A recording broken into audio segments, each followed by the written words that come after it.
ಅಖಿಲ ಕರ್ನಾಟಕ ಬ್ರಾಹ್ಮಣ ಅರ್ಚಕರು ಮತ್ತು ಪುರೋಹಿತರ ಪರಿಷತ್ನ ಪ್ರಥಮ ರಾಜ್ಯ ಕಾರ್ಯಕಾರಿಣಿಯು ಬೆಂಗಳೂರಿನ ಮಲ್ಲೇಶ್ವರಂ ಉಭಯ ವೇದಾಂತ ಪ್ರವರ್ತಾನ ಸಭಾಂಗಣದಲ್ಲಿ ಜರುಗಿತು.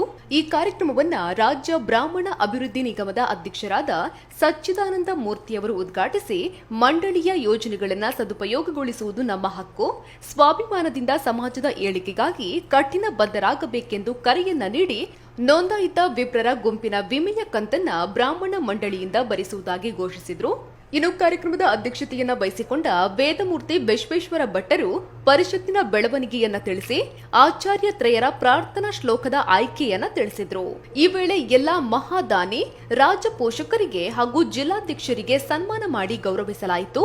ಈ ಕಾರ್ಯಕ್ರಮದಲ್ಲಿ ಪ್ರಧಾನ ಕಾರ್ಯದರ್ಶಿಗಳಾದ ವೇದಮೂರ್ತಿ ಡಿಎಸ್ ಸುಧೀಂದ್ರ, ಕರ್ನಾಟಕ ರಾಜ್ಯ ಬ್ರಾಹ್ಮಣ ಅಭಿವೃದ್ಧಿ ಮಂಡಳಿ, ಕರ್ನಾಟಕ ಸರ್ಕಾರದ ನಿರ್ದೇಶಕರು ಹಾಗೂ ಅರ್ಚಕ ಮತ್ತು ಪುರೋಹಿತ ಪರಿಷತ್ ಹಿರಿಯ ಉಪಾಧ್ಯಕ್ಷರಾದ ಡಾಕ್ಟರ್ ವೇದಮೂರ್ತಿ ಬಿಎಸ್ ರಾಘವೇಂದ್ರ ಭಟ್, ವೇದಮೂರ್ತಿ ಭಾನುಪ್ರಕಾಶ ಶರ್ಮಾ, ವೇದಮೂರ್ತಿ ರಮೇಶ ಜೋಯಿಸರು ಹಾಗೂ ಎಲ್ಲಾ ಜಿಲ್ಲೆಗಳ ಅಧ್ಯಕ್ಷರು ಹಾಗೂ ಕಾರ್ಯದರ್ಶಿಗಳು ಉಪಸ್ಥಿತರಿದ್ದರು.